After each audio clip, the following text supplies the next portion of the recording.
નમસ્કાર મિત્રો, D farmer ચેનલમાં તમારું સ્વાગત છે। દેશ, દુનિયા અને ગુજરાતના તાજા, મોટા અને સૌથી મહત્વપૂર્ણ સમાચાર જાણીએ તે પહેલા ચેનલમાં નવા હોય તો ચેનલને જરૂરથી સબસ્ક્રાઇબ કરી અને વિડીયોને લાઇક કરી દેજો।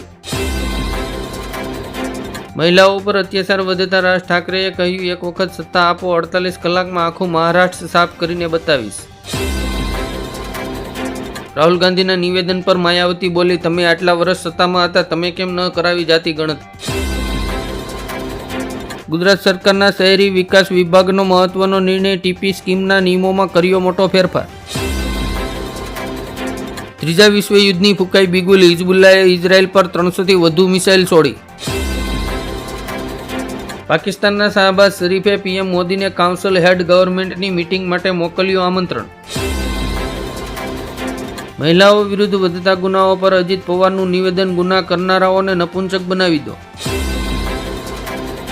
વિધાનસભા ચૂંટણીને લઈને પીડીપીના વડા મહેબૂબા મુફ્તીએ જમ્મુ કાશ્મીરમાં લોકોને 200 યુનિટ વીજળી અને 12 સિલિન્ડર ફ્રી આપવાની કરી જાહેરાત। સુપ્રીમ કોર્ટના ચુકાદા બાદ હવે પસમાંદા મુસ્લિમ જાતિઓએ એસસીનો દરજ્જો માંગ્યો। ચિરાગ પાસવાન ઝારખંડમાં ભાજપનું ટેન્શન વધારશે, વિધાનસભાની 28 બેઠકો પર ચૂંટણી લડવાનો દાવો। અફઘાનિસ્તાનમાં મહિલાઓને જાહેરમાં બોલવા પર મૂક્યો પ્રતિબંધ। હરિયાણામાં મહિલાઓને ગિફ્ટમાં કપડાં અને ઘડિયાળ આપનાર ભાજપના ધારાસભ્યને ચૂંટણી પંચે ફટકારી નોટિસ। વિધાનસભા ચૂંટણી પહેલા આમ આદમી પાર્ટીને મોટો ફટકો, દિલ્હીમાં 5 કાઉન્સિલરો ભાજપમાં જોડાયા। ઇમ્પેક્ટ કાયદાને લઈને ગુજરાત સરકારનો મહત્વનો નિર્ણય, ગામતળમાં 4.5 FSI પાર્કિંગના બાંધકામોમાં આપી મોટી છૂટ। સુપ્રીમ કોર્ટનો ઐતિહાસિક નિર્ણય, જાતિનો ઉલ્લેખ કર્યા વિના અપમાન SC/ST એક્ટના કાયદામાં નહીં આવે। સાવરકુંડલા માર્કેટ યાર્ડમાં નવા કપાસની આવક થતાં મણનો ભાવ 4151 બોલાયો। આપ સાથે હરિયાણામાં કોંગ્રેસ નહીં કરે ગઠબંધન, એકલા હાથે લડશે વિધાનસભા ચૂંટણી। માનવતાવાદીથી લઈને મેડિકલ સુધીની સહાયને ભારત અને યુક્રેન વચ્ચે 4 કરારોને આપી મંજૂરી। મુખ્યમંત્રી ભૂપેન્દ્ર પટેલે રાજ્યના 3 વીજ મથકોમાં 800 મેગાવોટના સુપર ક્રિટિકલ થર્મલ પાવર એક્સટેન્શનની સિદ્ધાંતિક આપી મંજૂરી। ઉકાઈ ડેમના ઉપરવાસમાં ફરી ભારે વરસાદને કારણે મોટા પાયે પાણી છોડાયું। ગુજરાતની મેડિકલ કોલેજની ફીમાં 50% સુધીનો વધારો। રાજનાથસિંહના પ્રવાસથી ભારત અમેરિકાની દોસ્તી વધુ મજબૂત, રક્ષા ક્ષેત્રે કરી મોટી ડીલ। પીએમ મોદી પહોંચ્યા યુક્રેન, ત્યાં જ અમેરિકાએ યુક્રેન માટે $125 મિલિયન સૈન્ય સહાયની જાહેરાત કરી। ગુજરાતમાં અતિવૃષ્ટિને લઈને સરકારનો ખેડૂતોના હિતમાં મોટો નિર્ણય, જગતના તાત માટે 350 કરોડ રૂપિયા ફાળવ્યા। કોલકાતા મર્ડર કેસમાં ભાજપના કાર્યકરોએ નંદીગ્રામ પોલીસ સ્ટેશન પર કર્યો હુમલો। સાઉદી અરબ સરકારે લીધો મોટો નિર્ણય, હજ દરમિયાન પતિ પત્ની એક જ રૂમમાં નહીં રહી શકે। શિવરાજ સિંહના નિવેદનથી રાજકારણ ગરમાયું, સપ્પા ચોરેનના કેસમાં ભાજપની સંડોવણી। ગુજરાતમાં વરસાદી આફત, એક સાથે 3 સિસ્ટમ સક્રિય થતા ભારેથી અતિભારે વરસાદની આગાહી। 28 ઓગસ્ટે ઇમ્પોર્ટ એક્સપોર્ટના કામદારો પગાર અને પેન્શનને લઈને કરશે હડતાલ। અર્જુન મોઢવાડિયાએ વિધાનસભામાં કોંગ્રેસ નેતા શૈલેષ પરમારને ભાજપમાં જોડાવાની આપી ખુલ્લી ઓફર। બાંગ્લાદેશમાં ભારતીય દૂતાવાસને ખતરો, રાજદૂત અને મોહમ્મદ યુનિસની મુલાકાત, ખાસ મુદ્દાઓ પર ચર્ચા। ઉત્તર પ્રદેશમાં સીએમ યોગીની ચેતવણી, જો દીકરીઓની સુરક્ષા સાથે ખિલવાડ કરશો તો તમને યમરાજ જોવા મળશે। કેન્દ્ર સરકારે તિરુપુરામાં પૂર રાહત કાર્યો માટે 40 કરોડ રૂપિયાની સહાયને મંજૂરી આપી। મણિપુર હિંસા મુદ્દે ભાજપના 7 MLAએ પોતાના સીએમ બીરેન સિંહ વિરુદ્ધ તપાસની કરી માંગ। શેખ હસીનાની મુશ્કેલીઓ વધી, બાંગ્લાદેશ સરકારે રાજદ્વારી પાસપોર્ટ રદ કર્યો। શરદ પવારને Z+ સુરક્ષા આપવા માટે 55 CRPF જવાનોની ટીમ તૈનાત કરવામાં આવી। શિવરાજસિંહ ચૌહાણે કહ્યું, કોંગ્રેસે ક્યારેય ખેડૂતોને એક પણ રૂપિયો આપ્યો નથી।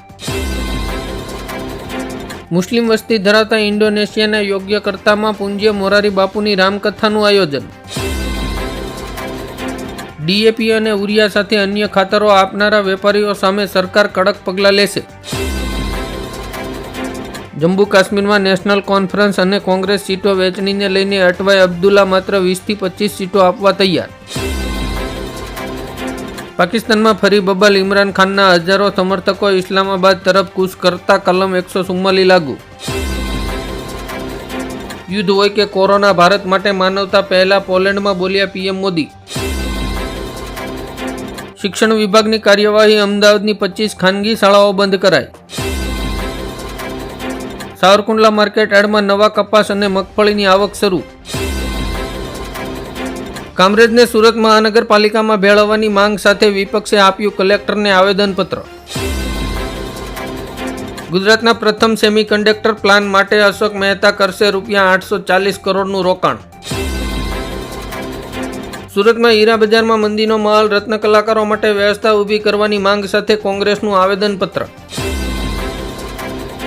3 વખત ટ્રાફિક નિયમોનો ભંગ કરનારા વાહન ચાલકોના લાયસન્સ સસ્પેન્ડ કરવાનો હાઈકોર્ટનો આદેશ. ફાર્માસ્યુટિકલ કંપનીઓને મોટો ફટકો, સરકારે 156 દવાઓ પર તાત્કાલિક પ્રતિબંધ લગાવ્યો. આયુષ્માન ભારત યોજનામાં મોટો ફેરફાર, મહિલાઓને 15 લાખ સુધીની મફત સારવાર આપવામાં આવશે. યુપી કોર્ટનો 32 વર્ષ જૂના કેસમાં આપ સાંસદ સંજય સિંહની ધરપકડનો આદેશ. સરકારી કર્મચારીઓ માટે ખુશખબર, ગુજરાત સરકારે મોંઘવારી ભથ્થામાં કર્યો 4% વધારો. ડોક્ટર સુબ્રમણ્યમ સ્વામીએ કહ્યું, રાહુલ ગાંધીની નાગરિકતા સામેની અરજીને કોર્ટે જાહેર હિતની અરજી ગણાવી. નોકરી છોડીને પોતાનો વ્યવસાય શરૂ કરવા માંગતા યુવાનોને કર્ણાટક સરકાર દર મહિને ₹25,000 આપશે. કોંગ્રેસ અધ્યક્ષ મલ્લિકા અર્જુન ખડગે અને રાહુલ ગાંધી આજથી 2 દિવસના જમ્મુ કાશ્મીરના પ્રવાસે. 45 વર્ષ બાદ પોલેન્ડની મુલાકાત કરશે ભારતના વડાપ્રધાન નરેન્દ્ર મોદી. પાકિસ્તાનમાં પણ હવે બાંગ્લાદેશ જેવી સ્થિતિ, દેશ છોડશે શાહબાઝ શરીફ. બદલાપુર હિંસા મામલે 300 લોકો સામે એફઆઈઆર દાખલ કરાઈ, 40ની ધરપકડ. ભારત બંધ વચ્ચે અખિલેશનું નિવેદન, કહ્યું લોકોનું આંદોલન બેકાબુ સરકારને રોકશે.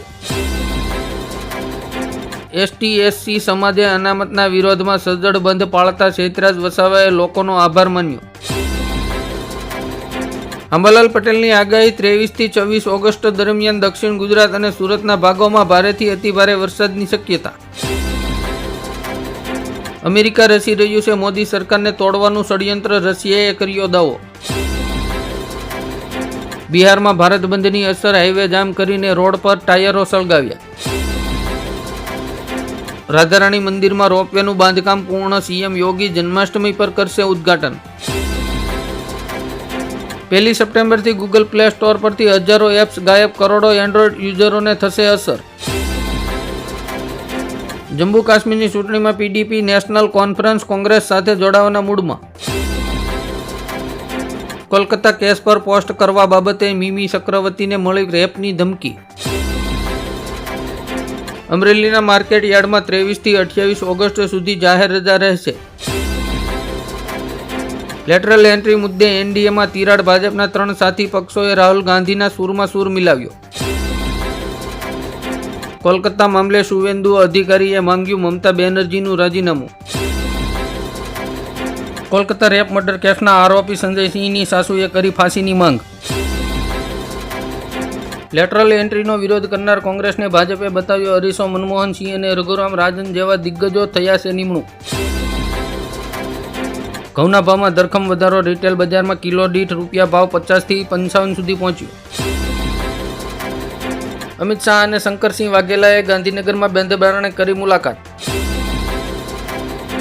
લેટરલ એન્ટ્રી પર સંજય સિંહનો દાવો, 4 રાજ્યમાં ચૂંટણી બાદ આઈએએસમાં અનામત ખતમ થઈ જશે. ચિરાગ પાસવાને કહ્યું, સરકારી નિમણૂકમાં કોટા હોવા જોઈએ, તેમાં કોઈ બહાનાબાજી ન ચાલે.